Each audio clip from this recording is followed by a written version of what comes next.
নমস্কার বন্ধুরা, হাতের জাদু চ্যানেলে আজ আমি আপনাদের চানা বানিয়ে দেখাবো। নিয়ে নিয়েছি আলু সেদ্ধ, শসা, টমেটো, পেঁয়াজ, ধনেপাতা, কাঁচা লঙ্কা, ছোলা ভেজানো আর মটর সেদ্ধ। সব উপকরণগুলোকেই আমি আগে থেকে কেটে রেখেছি। এগুলোকে এবার একসাথে মিশিয়ে নিচ্ছি।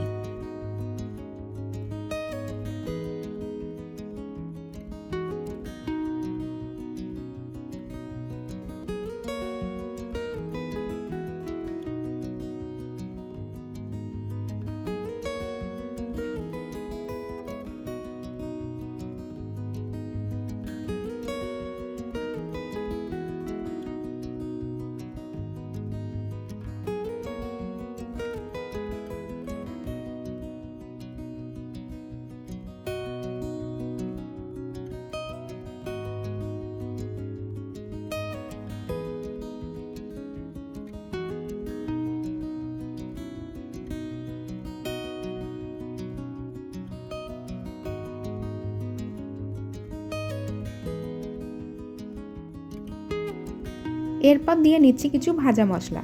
এর মধ্যে রয়েছে শুকনো লঙ্কা গুঁড়ো আর জিরে গুঁড়ো।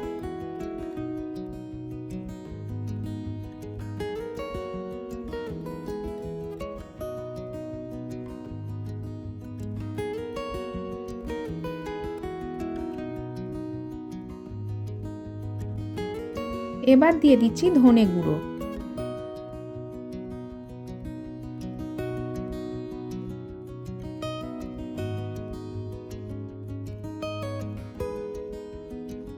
এবার এর মধ্যে দিয়ে দিলাম একটু বিট নুন। এবার দিয়ে দিলাম সাধারণ খাবার নুন। আর আমি এখানে দিয়ে দেব লেবুর রস। আপনারা লেবুর পরিবর্তে তেঁতুলও দিতে পারেন।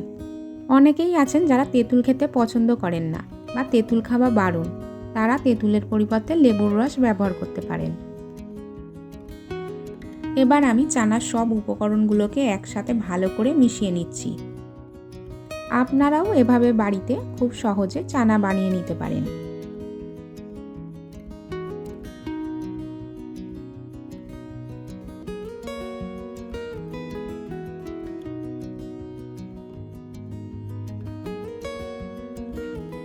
ভিডিওটি আপনাদের কেমন লাগলো তা কমেন্ট করে জানাবেন। ভালো লাগলে লাইক ও সাবস্ক্রাইব করে পাশে থাকবেন। ধন্যবাদ।